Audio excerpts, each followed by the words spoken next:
Bonjour et bienvenue dans cette série de vidéos sur les intégrales. Aujourd'hui nous allons voir qu'est-ce qu'une intégrale et comment aborder le calcul d'une intégrale.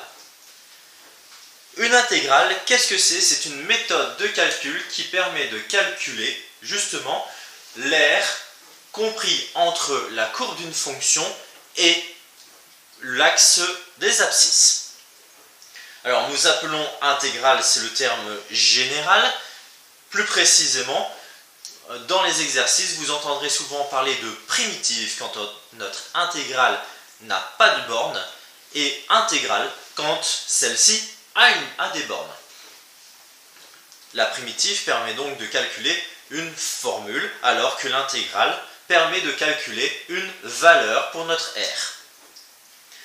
Au niveau de la notation, nous avons le symbole des intégrales suivi de notre fonction, et pour indiquer que notre intégrale est terminée, nous allons D suivi de la variable ici x. Si nous avons des bornes, nous notons en dessous de notre symbole intégral la borne inférieure et au-dessus la borne supérieure.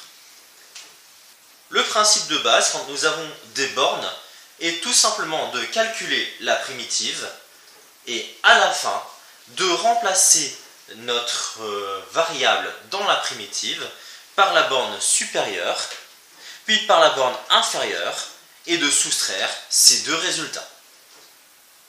Maintenant, comment aborder le calcul d'une primitive quand celle-ci peut être compliquée?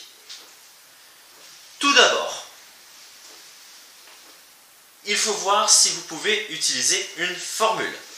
Une formule que vous avez bien entendu dans votre cours de mathématiques.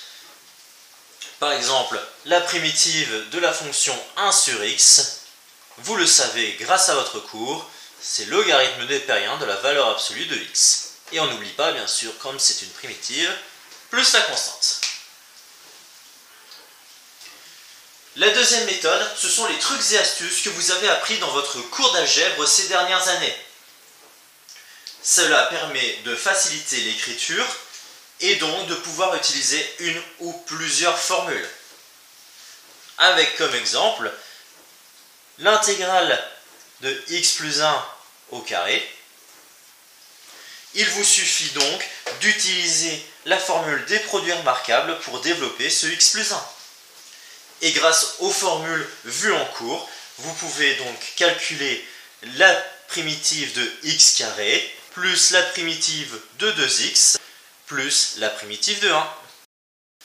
La troisième méthode, c'est ce qu'on appelle la méthode par substitution ou par changement de variable. J'en parle plus en détail dans ma prochaine vidéo. Et la quatrième méthode, c'est la méthode par partie. Elle aussi, je consacre une vidéo. Merci de ton attention et à bientôt pour une nouvelle vidéo de maths.